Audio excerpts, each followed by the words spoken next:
اگر وہ پوچھ لے ہم سے تمہیں کس بات کا غم ہے، تو پھر کس بات کا غم ہے؟ اگر وہ حال میں یہ 30 سالوں سے قاضی حسین احمد صاحب کے اصرار و استدلال پر ہم نے پوچھنا شروع کر دیا سال میں 1 مرتبہ، ورنہ جو اسمبلیوں کی صورت ہے وہ تو سب کے سامنے ہے کہ ان اسمبلیوں کے انداز عجب دیکھے ہیں یارو، ان اسمبلیوں کے انداز عجب دیکھے ہیں یارو، گونگوں سے کہا جاتا ہے بہروں کو پکارو۔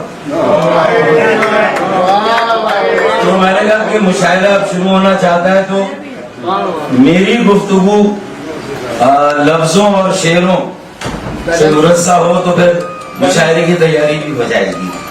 آپ کو بے انتہا مبارک اور خراج تحسین، آج یوم یکجہتی کشمیر کے موقع پر آپ نے یہ 2 جہتی پروگرام رکھا، ایک تقاریر کروائی اور دوسرا آپ مشاعرہ کروا رہے ہیں۔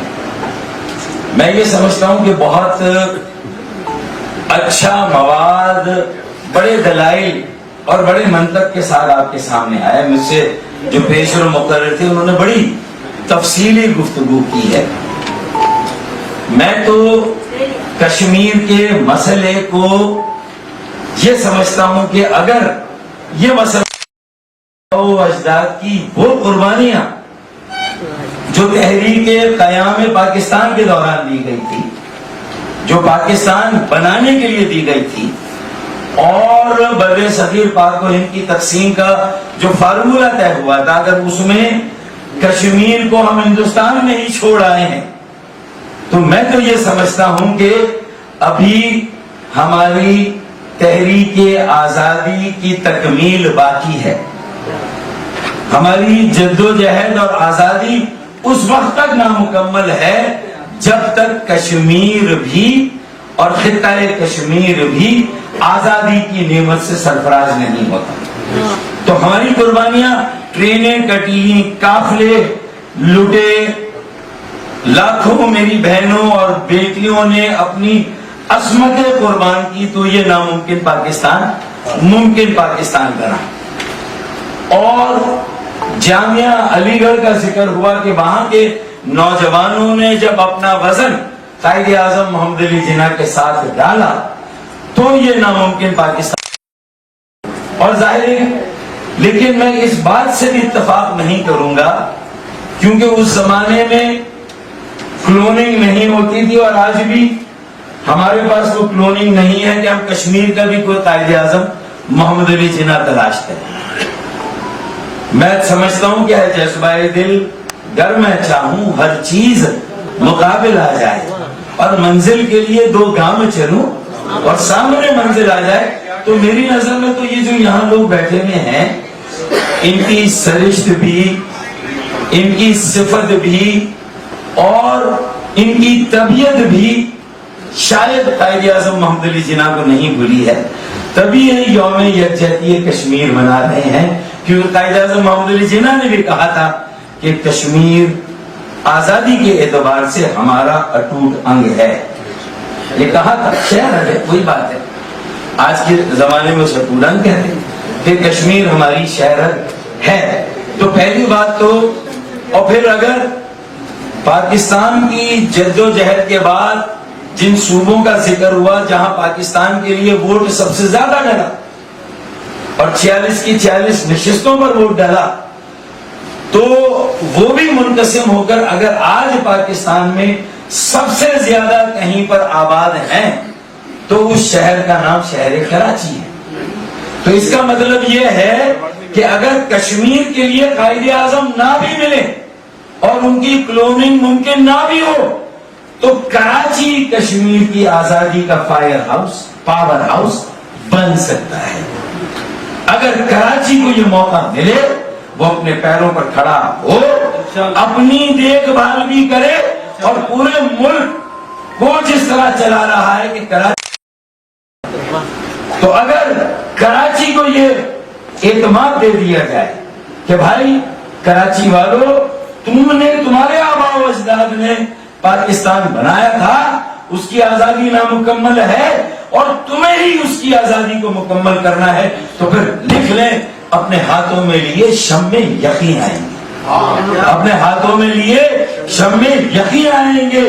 اب پیغمبر نہیں آئیں گے، ہم ہی آئیں گے۔ اب قائد اعظم نہیں آئیں گے، ہم ہی آئیں گے، اور ہمیں ہی آنا ہے۔ یہ ہے پریکٹیکل اور realistic approach. Power house Kashmir کا کراچی ہے۔ ارباب اقتدار کو اب سمجھنا ہوگا، پاکستان کا پاور ہاؤس بھی کراچی ہے اور کشمیر کی آزادی کا پاور ہاؤس بھی کراچی ہے، کیونکہ اس کی تاریخ اور اس کی لیگیسی قیام پاکستان کی تاریخ اور لیگیسی سے جڑتی ہے، ملتی ہے، اور کشمیریوں کا جو انسانی المیہ ہے اس سے بھی ہماری نسبت ملتی ہے۔ منقسم کشمیر اور منقسم ہندوستان، اور اس کے نتیجے میں جو المی ہوئے، تو اس درد کو بھی ہم سمجھتے ہیں۔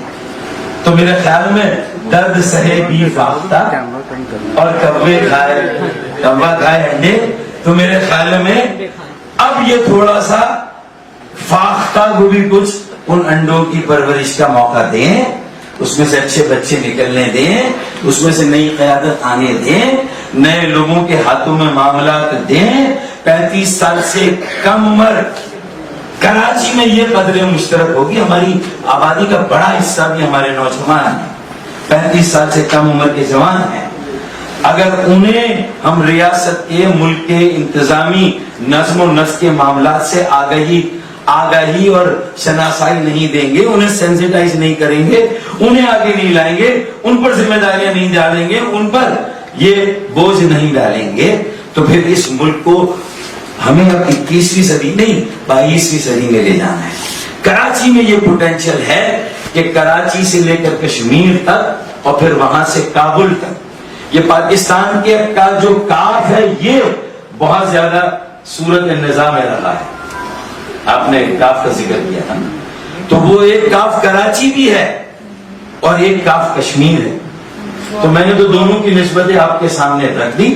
اور یہ اختلافی نقطہ ہو سکتا ہے کہ مشرقی پاکستان کی علیحدگی سے پہلے جب آپریشن جبرالٹر ہوا تھا اور آزاد کشمیر تک بھی پہنچے تھے، ایک اور اٹیمپٹ ہوا تھا نا، ایک تو پہلے ہوا تھا کہ جو مجاہدین نے آزاد کشمیر کو آزاد کرایا تھا وہ پوری طرح سے کامیاب نہیں ہوا، تیاری پوری نہیں کی تھی اس کی، جو نہیں تھی۔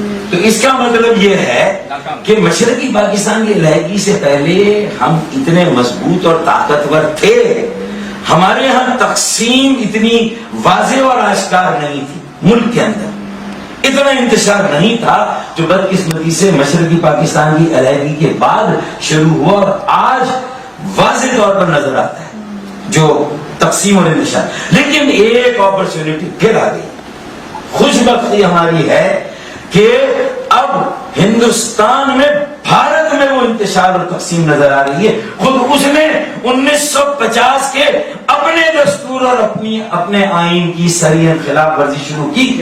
370 26 جنوری 1950 کے ہندوستان کی پارلیمان نے وہ آئین منظور کیا تھا۔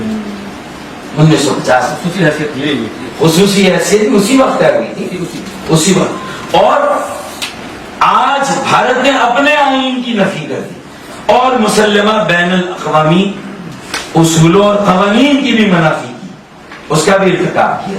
تو اس کا مطلب یہ کہ اب ہمارے پاس اپرچونٹی ہے، بھائی کشمیر کمیٹی کچھ نہیں کرے گی چاہے وہ مولانا فضل الرحمان کی قیادت میں آپ کو صاف ہے، وہ کچھ نہیں کرے گی، اور کسی اور آپ کا جو دفتر خارجہ اور اس کے نیچے جو اب تربیت ہو رہی ہے، اور بدقسمتی سے جو اب وہاں پر مٹیریل اور کانٹینٹ آ رہا ہے اس سے بھی یہ توقع وابستہ نہ، یہ خرچہ نہ کریں، آپ یہ سیدھا سیدھا کام ریکاگنائز کریں سمندر پار پاکستانیوں کے کردار، انہیں کہیں کہ وہ داخل ہو جائیں سارے تھنک ٹینکس میں، سارے دارالخلافوں میں، یورپ کے، امریکہ کے، کینیڈا کے، دنیا کے ان ممالک کے جو میٹر کرتے ہیں، ان کے تھنک ٹینکس میں، ان کے لابیسٹ میں، ان کے میڈیا میں، ان کے دارالخلافوں میں، ان کے جو سیاسی ان کی مجالس اور محفل ہے وہاں پر گھس جائیں.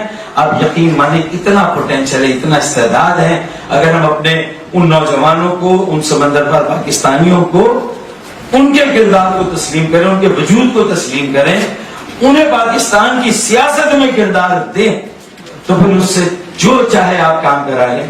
وہ دنیا میں کشمیر کی آزادی کی جنگ وہ ہمارے لیے لڑ سکتے ہیں, وہ ہمارے بہترین سفیر بن سکتے ہیں, لیکن ہم نے اپنے بہترین اثاثوں اور اسد کو ضائع کیا ہوا ہے. ایک تو وہ, اور پھر ہم مٹیریل کا سیل کریں گے. پاکستان کا قیام جہاں قائد اعظم محمد علی جناح کا کریڈٹ تو ہے ہی, جہاں تحریک پاکستان کی جدوجہد کرنے والوں کا کریڈٹ, قربانیاں دینے والوں کا کریڈٹ ہے. دو باتیں ہوئی تھی. تو تیسرا, اس وقت کچھ عالمی پوری دنیا کے معروضی حالات بھی ایسے تھے, صرف بر صغیر پاک و ہند کی تقسیم نہیں ہوئی تھی, کئی اور ممالک اس کلونیل نظام سے اور جو کالونی کا نظام تھا اس سے آزاد ہوئے. آپ اس بات کی گواہی دیں. نکل آ گیا, بہت سارے نکلے تھے, تو بہت سارے نکلے تھے. تو اگر یہ چیز کشمیر میں سیل کی جائے کہ اب خطۂ کشمیر میں اور اس خطے کا ہی امن کشمیر کے مسئلے کے مستقل حل سے نہیں جڑا ہوا, بلکہ عالمی امن بھی مسئلہ کشمیر کے حل سے جڑا ہوا ہے.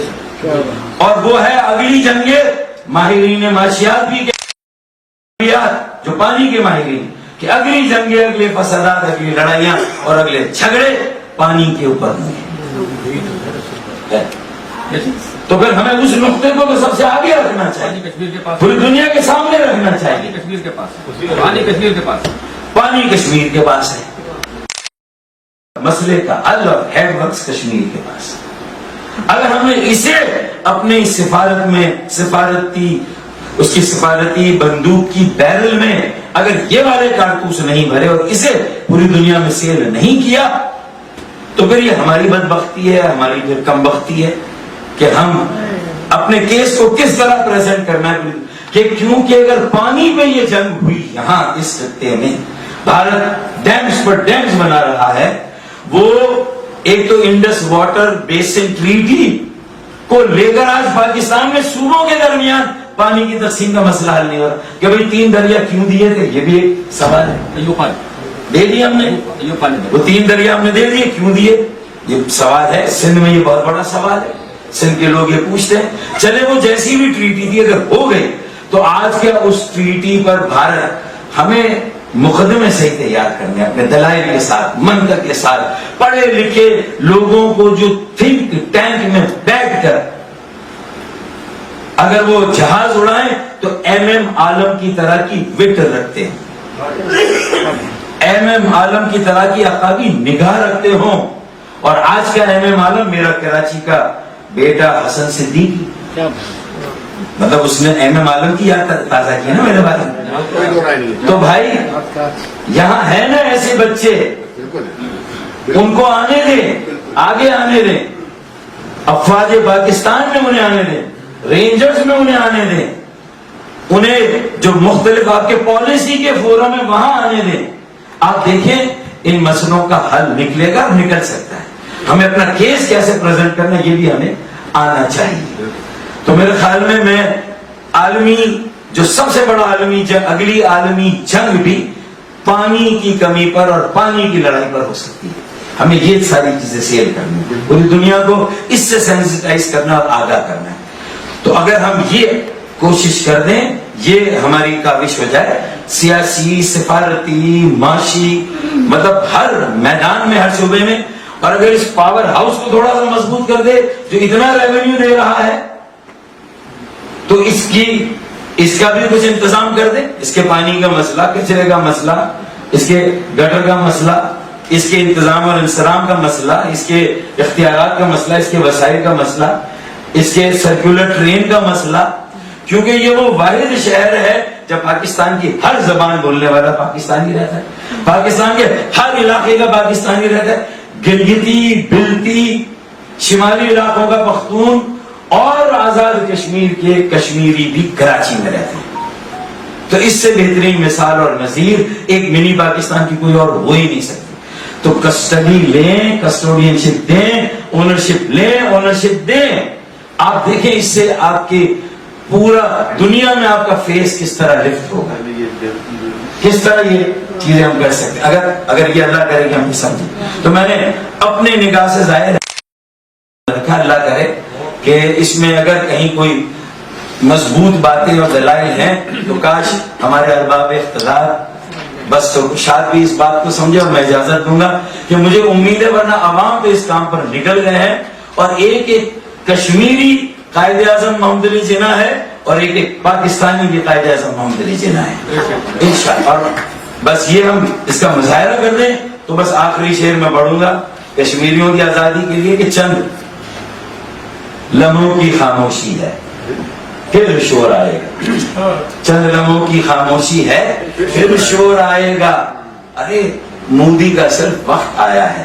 ہمارا دور آئے گا. پاکستان زندہ باد, کشمیری بھائی پائندہ.